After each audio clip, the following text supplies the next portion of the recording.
السلام عليكم ورحمة الله وبركاته، والصلاة والسلام على رسول الله. حبيبنا شفيعنا هدينا إلى كل خير في مصلحة الأمة جميعا. ازيكم حبايبي، عاملين ايه؟ يا رب تكونوا بخير.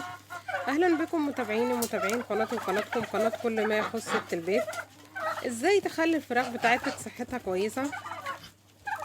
احنا النهاردة هنتكلم عن الفراخ البيضة. طبعا كلنا بنربي فراخ بيضة، سواء كان في الصيف سواء كان في الشتاء.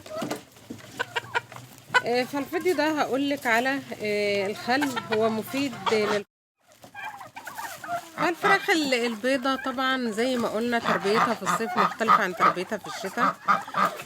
اللي عايز يكسب في الفراخ البيضة يكون مربيها في الشتاء. في الشتاء بتجيب وزن وبتكون مربحة جدا، لكن في الصيف انت بتهدري علف على الفاضي. والصيف في الفراخ البيضة امراضه كتير جدا. فانت لو مضطرة ان انت تربي في الصيف لازم بقى تستعملي الخل. الخل الابيض او خل التفاح. طبعا خل التفاح غالي، فاغلبيتنا بنستعمل الخل الابيض.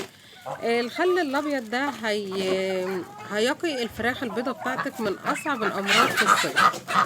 الفراخ بتكون بصحة جيدة.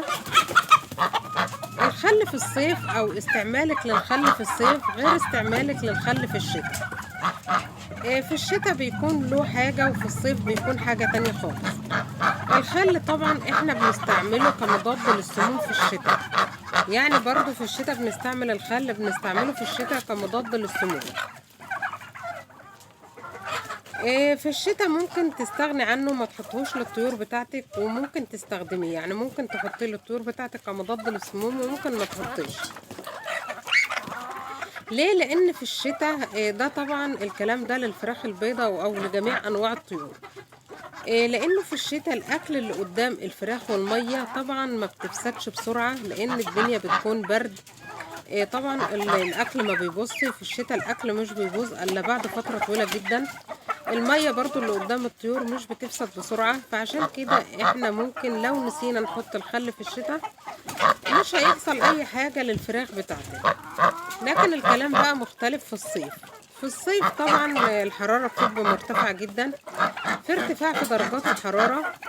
واللي بيربى على السطح طبعا الطيور بتبقى منها للشمس مباشرة.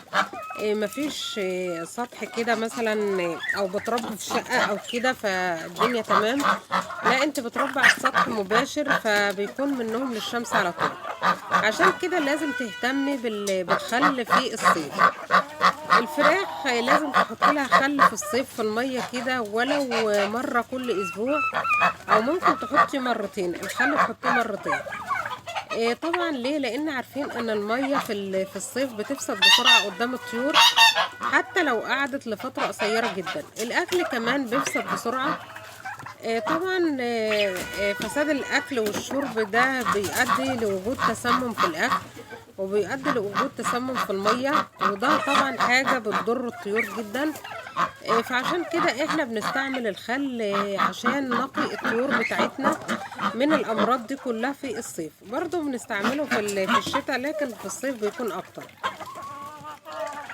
اما بتحط الخل في الصيف للطيور ده بيكون حاجة ضرورية جدا، مهمة جدا، عشان الفراخ بتحارب اي تسممات ناتجة عن الغذاء او الظروف المحيطة. وطبعا كلنا عارفين ان الخل مضاد للسموم. فيا ريت ما نهملش الخل في الصيف يا ريت نستخدمه مرة على الاقل كل اسبوع. ويا ريت نحطه في الشتاء برضه، هو مش مضر ابدا، هو مفيد جدا. الخل زي ما هو مفيد لينا كبشر، هو برضو بيكون مفيد للطيور. حاجات معينة كده بنستعملها كل اسبوع، يعني وصفة البصل والخل والثوم والليمون. وصفة مفيدة جدا برضو، بتمنع امراض عن طيورك وبتمنع عنهم البرد. وصفة الشيخ برضو اللي بنستعملها كل 15 يوم عشان الديدان اللي بتكون في بطن الطيور، عشان موضوع البيض خاصة لازم برضو ناخد بالنا منها. حاجات كده يعني حاجات بسيطة لكن بتكون مفيدة للطيور بتاعتك جدا.